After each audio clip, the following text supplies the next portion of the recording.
અષ્ટસખાઓની વાણી, 84,252 વૈષ્ણવની વાર્તા, જ્યાં પ્રભુ સાક્ષાત રૂપે ભક્ત પર કૃપા કરવા પધારે છે. આ વાર્તાઓ જ્યારે આપણે શ્રવણ કરીએ છીએ ત્યારે પ્રભુ જીવ પર કૃપા કરવા હંમેશા, જ્યારે પણ જીવની ભક્તિ શ્રેષ્ઠ હોય, જ્યારે પણ એ શ્રેષ્ઠ ભક્ત સંકટમાં હોય ત્યારે પ્રભુ અવિરતપણે પધારે છે. અને આ બધી જ લીલાઓ આજે પણ શાશ્વત ચાલી રહી છે. વ્રજમાં એક આશ્રમમાં કથા ચાલી રહી હતી અને એ કથામાં ગુરુજન પ્રભુની ગૌચારણ લીલાનું વર્ણન કરી રહ્યા હતા. અને એમાંથી એક શિષ્ય જે પાછળ બેસેલો છે એ સાંભળી રહ્યો છે કથા અને ખૂબ મગ્ન થઈને સાંભળે છે. એને બધા ભોલાના નામથી બોલાવે છે. બહુ જ ભોલો શિષ્ય હોય છે, સરળ શિષ્ય હોય છે. અને જ્યારે એ કથા ચાલે છે ત્યારે કથા શ્રવણ કરવામાં ગૌચારણનો પ્રસંગ આવે છે. અને ગૌચારણના પ્રસંગમાં વર્ણન આવે છે કે પ્રભુ મુકુટ કાચની ધરી, પીળું પિતાંબર ધરી અને રૂમઝુમ રૂમઝુમ વનમાં ચાલી રહ્યા છે. બધા જ ગાય, હજારો ગાયો આસપાસ ચાલી રહી છે. પ્રભુ વેણું વાદન કરી રહ્યા છે. એક હાથમાં છડી છે અને રૂમઝુમ રૂમઝુમ ચાલીને પધારી રહ્યા છે. મધુવનમાં પ્રભુ પધાર્યા છે અને ત્યાં ગાયોને ચરાવી રહ્યા છે. જેમ આ કથાનું શ્રવણ એ બાળક સાંભળે છે, એ ભોલું સાંભળે છે, સાંભળીને અને એને થાય છે કે હું પણ રોજ ગાયોને ચરાવવા વનમાં તો જઉં જ છું. ગુરુએ કથામાં આજ્ઞા કરી છે કે ઠાકોરજી વનમાં પધારે છે, તો ચાલો હું પણ જ્યારે વનમાં ગાયોને ચરાવવા જઈશ ત્યારે ઠાકોરજીને મળી લઈશ. એ જ્યારે ગૌચારણ માટે વનમાં જાય છે ત્યારે ઠાકોરજીને શોધે છે કે ઠાકોરજી ક્યાં છે. ગુરુએ આજ્ઞા કરી છે તો ઠાકોરજી અહીંયા ગૌચારણ માટે પધારશે. વનમાં ઠાકોરજીને શોધે છે પણ ક્યાંય એને ઠાકોરજી દેખાતા નથી.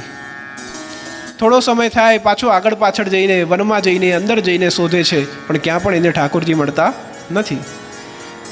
એક વૃક્ષ પાસે ઊભો રહે છે અને પ્રતીક્ષા કરે છે કે ગુરુએ આજ્ઞા કરી છે તો કદાચ આજે ઠાકોરજી નહીં આવ્યા હોય.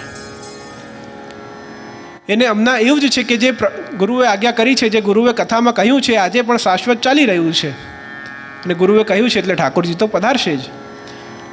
પ્રતીક્ષા કરે છે અને થોડા સમયમાં એને દૂર ધૂળ ઉડતી દેખાય છે. અને જેમ એને દૂરથી ધૂળ ઉડતી દેખાય છે, હજી નિકટથી જોવાનો પ્રયાસ કરે છે કે શું આવે છે, શું છે. હજી પ્રયાસ કરે છે તો ધીરે ધીરે કરીને ગાયો દેખાય છે. હજી પ્રયાસ કરે છે ત્યારે ધીરે ધીરે કરીને એ ગાયોના વચ્ચે ચાલતા નાના નાના બે ચરડારવિંદ દેખાય છે. હજી પ્રયાસ કરે છે અને જુએ છે તો ધીરે ધીરે કટી પર પીળું પિતાંબર દેખાય છે. હજી પ્રયાસ કરે છે, ધીરે ધીરે ઉપર જુએ છે તો શ્રેષ્ઠમાં એક છડી છે અને એક હાથમાં વેણું જ વાદન કરી રહ્યા છે. હજી નિકટ જાય છે, જુએ છે તો પ્રભુએ મુકુટ કાચની ધારણ કર્યા છે, મુકુટ મસ્તક પર ધારણ કર્યું છે.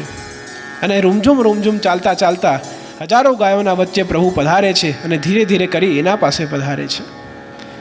અને જેમ જુએ છે કે પ્રભુ પધાર્યા છે અને જે પ્રકારથી ગુરુએ કથામાં વર્ણન કર્યું છે એ જ પ્રકારથી, એ જ આભરણથી, એ જ વેણુવાદન કરતા પ્રભુ, એ જ શૃંગાર ધારણ કરતા પ્રભુ મારા સામે પધાર્યા છે.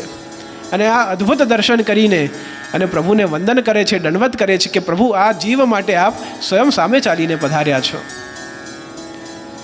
પ્રભુને પછી વિનંતી કરે છે કે હે પ્રભુ, આપ પધાર્યા છો પણ આપ સુધી પહોંચાડનાર તો મારા ગુરુ છે. ગુરુએ વર્ણન કર્યું હતું અને ગુરુએ આપ સુધી મને પહોંચાડ્યા છે. મારી એક વિનંતી છે કે આપ આશ્રમ પધારો અને ગુરુથી મુલાકાત લો. જ્યારે પ્રભુને વિનંતી કરે છે કે આપ આશ્રમ પધારો, ગુરુથી મુલાકાત લો, પ્રભુ ના પાડે છે કે હું તો તને મળવા આવ્યો છું, તને મળીને પાછો જતો રહીશ. પાછો આગ્રહ કરે છે કે મને આપ સુધી પહોંચાડનાર તો ગુરુ છે, આપ પધારો, કંઈ પણ કરીને પધારો. અને જ્યારે પ્રભુ આશ્રમ સુધી પધારે છે ત્યારે પ્રભુના દર્શન કરતા ગુરુ અચંબિત થાય છે.